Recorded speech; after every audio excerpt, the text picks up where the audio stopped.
अष्टमः सर्गः। प्रातः काल सुतीक्ष्ण से विदा ले श्री राम लक्ष्मण सीता का वहां से प्रस्थान। सुतीक्ष्ण के द्वारा भली भांति पूजित हो लक्ष्मण सहित श्री राम उनके आश्रम में ही रात बिताकर प्रातः काल जाग उठे। सीता सहित श्री राम और लक्ष्मण ने ठीक समय से उठकर कमल की सुगंध से सुवासित परम शीतल जल के द्वारा स्नान किया। तदनंतर उन तीनों ने ही मिलकर विधि पूर्वक अग्नि और देवताओं की प्रातःकालिक पूजा की। इसके बाद तपस्वी जनों के आश्रयभूत वन में उदित हुए सूर्य देव का दर्शन करके वे तीनों निष्पाप पथिक सुतीक्ष्ण मुनि के पास गए और यह मधुर वचन बोले। भगवान, आपने पूजनीय होकर भी हम लोगों की पूजा की है। हम आपके आश्रम में बड़े सुख से रहे हैं। अब हम यहां से जाएंगे, इसके लिए आपकी आज्ञा चाहते हैं। मुनिगण हमें चलने के लिए जल्दी मचा रहे हैं। हम लोग दंडकारण्य में निवास करने वाले पुण्यात्मा ऋषियों के संपूर्ण आश्रम मंडल का दर्शन करने के लिए उतावले हो रहे हैं। अतः हमारी इच्छा है कि आप धूम रहित अग्नि के समान तेजस्वी, तपस्या द्वारा इंद्रियों को वश में रखने वाले तथा नित्य धर्म परायण इन श्रेष्ठ महर्षियों के साथ यहां से जाने के लिए हमें आज्ञा दें। जैसे अन्याय से आई हुई संपत्ति को पाकर किसी नीच कुल के मनुष्य में असह्य उग्रता आ जाती है, उसी प्रकार यह सूर्य देव जब तक असह्य ताप देने वाले होकर प्रचंड तेज से प्रकाशित न होने लगें, उसके पहले ही हम यहां से चल देना चाहते हैं। ऐसा कहकर लक्ष्मण और सीता सहित श्री राम ने मुनि के चरणों की वंदना की। अपने चरणों का स्पर्श करते हुए श्री राम और लक्ष्मण को उठाकर मुनिवर सुतीक्ष्ण ने कसकर हृदय से लगा लिया और बड़े स्नेह से इस प्रकार कहा। श्री राम, आप छाया की भांति अनुसरण करने वाली इस धर्म पत्नी सीता तथा सुमित्रा कुमार लक्ष्मण के साथ यात्रा कीजिए। आपका मार्ग विघ्न बाधाओं से रहित परम मंगलमय हो। वीर, तपस्या से शुद्ध अंतःकरण वाले दंडकारण्यवासी इन तपस्वी मुनियों के रमणीय आश्रमों का दर्शन कीजिए। इस यात्रा में आप प्रचुर फल मूलों से युक्त तथा फूलों से सुशोभित अनेक वन देखेंगे। वहां उत्तम मृगों के झुंड विचरते होंगे और पक्षी शांत भाव से रहते होंगे। आपको बहुत से ऐसे तालाब और सरोवर दिखाई देंगे जिनमें प्रफुल्ल कमलों के समूह शोभा दे रहे होंगे। उनमें स्वच्छ जल भरे होंगे तथा कारंडव आदि जल पक्षी सब ओर फैल रहे होंगे। नेत्रों को रमणीय प्रतीत होने वाले पहाड़ी झरनों और मोरों की मीठी बोली से गूंजती हुई सुरम्य वनस्थलियों को भी आप देखेंगे। श्री राम, जाइए। वत्स सुमित्रा कुमार, तुम भी जाओ। दंडकारण्य के आश्रमों का दर्शन करके आप लोगों को फिर इसी आश्रम में आ जाना चाहिए। उनके ऐसा कहने पर लक्ष्मण सहित श्री राम ने बहुत अच्छा ऐसा कहकर मुनि की परिक्रमा की और वहां से प्रस्थान करने की तैयारी की। तदनंतर विशाल नेत्रों वाली सीता ने उन दोनों भाइयों के हाथ में दो परम सुंदर तूणीर, धनुष और चमचमाते हुए खड्ग प्रदान किए।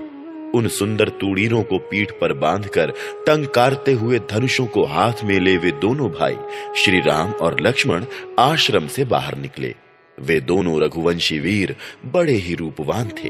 उन्होंने खड्ग और धनुष धारण करके महर्षि की आज्ञा ले सीता के साथ शीघ्र ही वहां से प्रस्थान किया। नवमः सर्गः। सीता का श्री राम से निरपराध प्राणियों को न मारने और अहिंसा धर्म का पालन करने के लिए अनुरोध।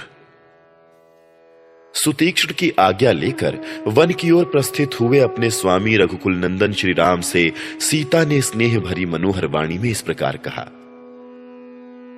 आर्यपुत्र, यद्यपि आप महान पुरुष हैं, तथापि अत्यंत सूक्ष्म विधि से विचार करने पर आप अधर्म को प्राप्त हो रहे हैं। जब काम जनित व्यसन से आप सर्वथा निवृत्त हैं, तब यहां इस अधर्म से भी बच सकते हैं। इस जगत में काम से उत्पन्न होने वाले तीन ही व्यसन होते हैं।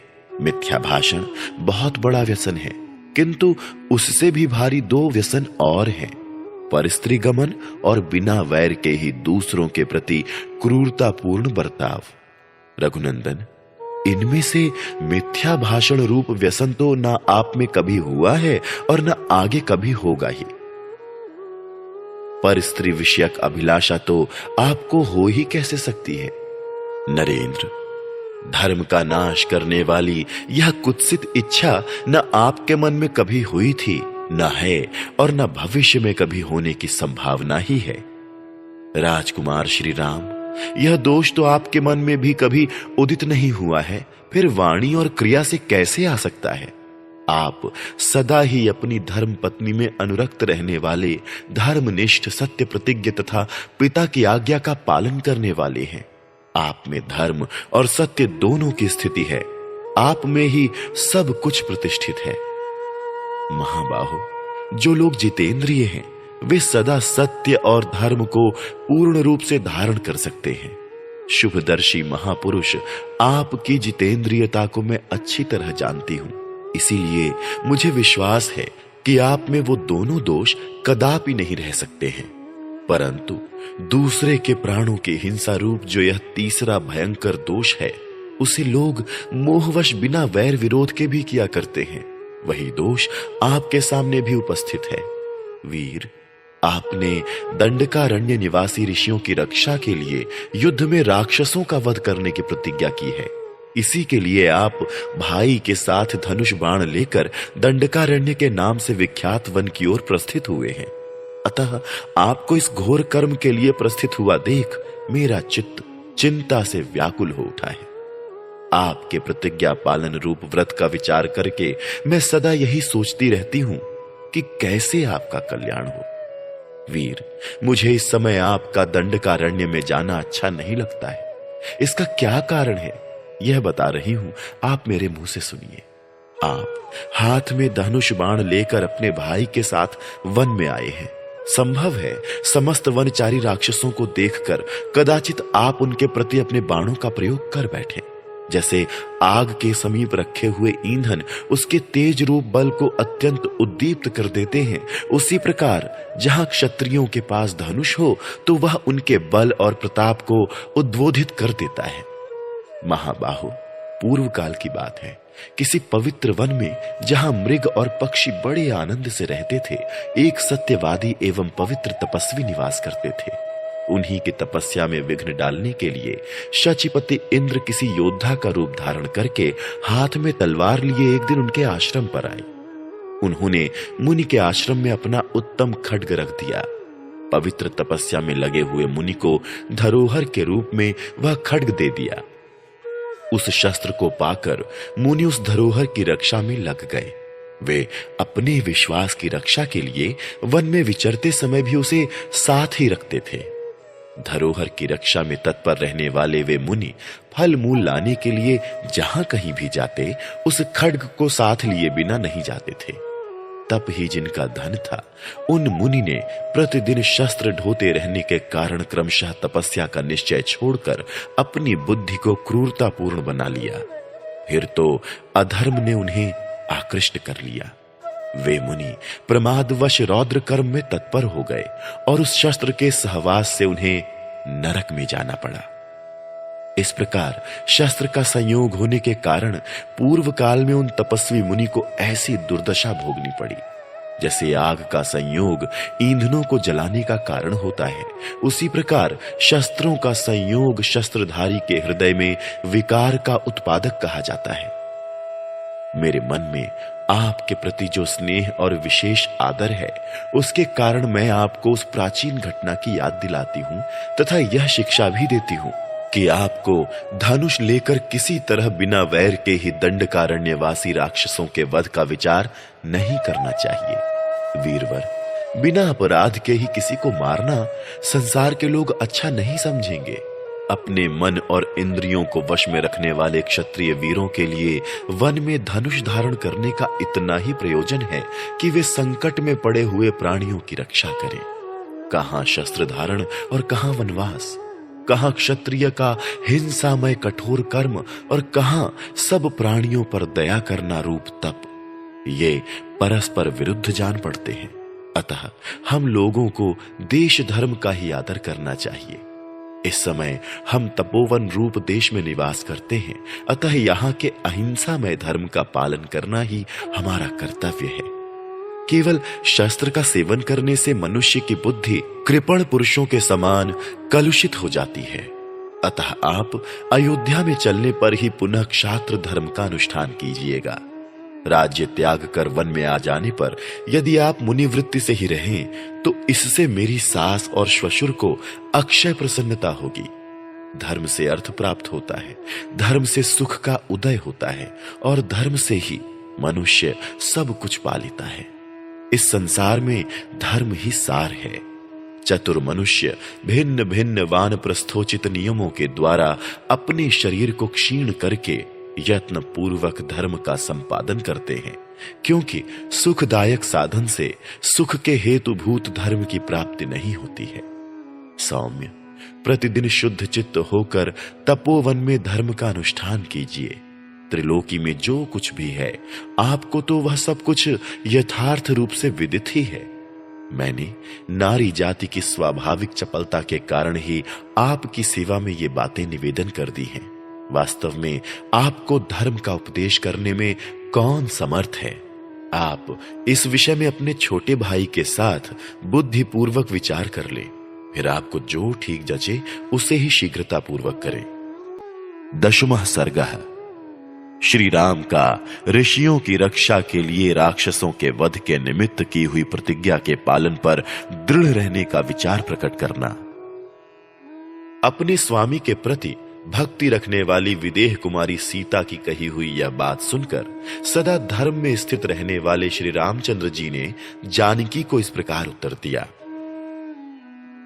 देवी, धर्म को जानने वाली जनक किशोरी, तुम्हारा मेरे ऊपर स्नेह है, इसलिए तुमने मेरे हित की बात कही है। क्षत्रियों के कुल धर्म का उपदेश करती हुई तुमने जो कुछ कहा है वह तुम्हारे ही योग्य है। देवी, मैं तुम्हें क्या उत्तर दूं? तुमने ही पहले यह बात कही है कि क्षत्रिय लोग इसलिए धनुष धारण करते हैं कि किसी को दुखी होकर हाहाकार न करना पड़े। यदि कोई दुख या संकट में पड़ा हो तो उसकी रक्षा की जाए।